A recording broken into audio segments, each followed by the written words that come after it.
Yakuza Finger Removal, aussi connu comme Yubitsume, c'est un rituel pour obtenir le pardon après qu'un membre a commis une offense envers quelqu'un d'autre dans son groupe.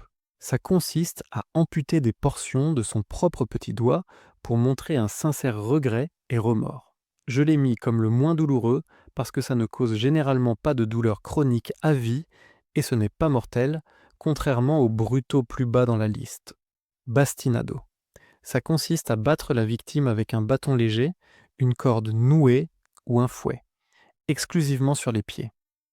Contrairement à la plupart des flagellations, c'est plus pour faire mal que pour causer de vraies blessures. Même s'il fait trop fort ou trop longtemps, la victime peut ne plus pouvoir marcher du tout. Celui-là aussi n'est pas mortel. Pitch capping. Ça implique de verser de la poix chaude ou du goudron dans un cône en papier et de le forcer sur la tête de la victime. La poix refroidit et on arrache le capuchon d'un coup, enlevant la peau et les tissus du cuir chevelu, le marquant à vie. Ce n'était généralement pas fait pour tuer, mais les infections mortelles après ça n'était pas si rare. Elephant's Foot. Cette punition aussi connue comme Gungar était surtout utilisée en Asie, particulièrement en Inde. Ça consistait à tuer la victime en l'écrasant avec un éléphant. Il y avait deux variantes. Si la victime avait de la chance, on posait sa tête sur un piédestal et l'éléphant l'écrasait instantanément, mort rapide et pas très douloureuse.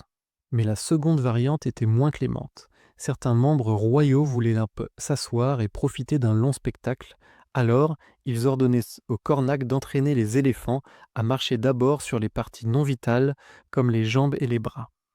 La personne se faisait écraser encore et encore avant que l'éléphant ne passe finalement sur sa tête et la tue.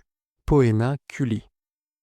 Dans la Rome antique, ceux qui tuaient leur propre père étaient soumis à la poena culée.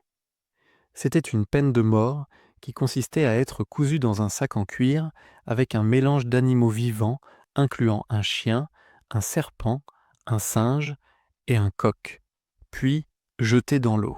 Romane décimation. Dans la Rome antique, quand des unités militaires ou un grand groupe était coupable d'offenses capitales comme la lâcheté, la mutinerie ou la désertion, ils passaient puis par la décimation.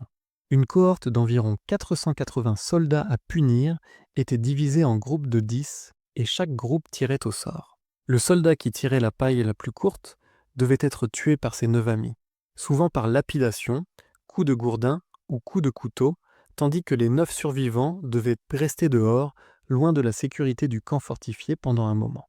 Comme la victime était choisie au hasard, tous les soldats du groupe étaient potentiellement exécutables, peu importe leur degré de culpabilité.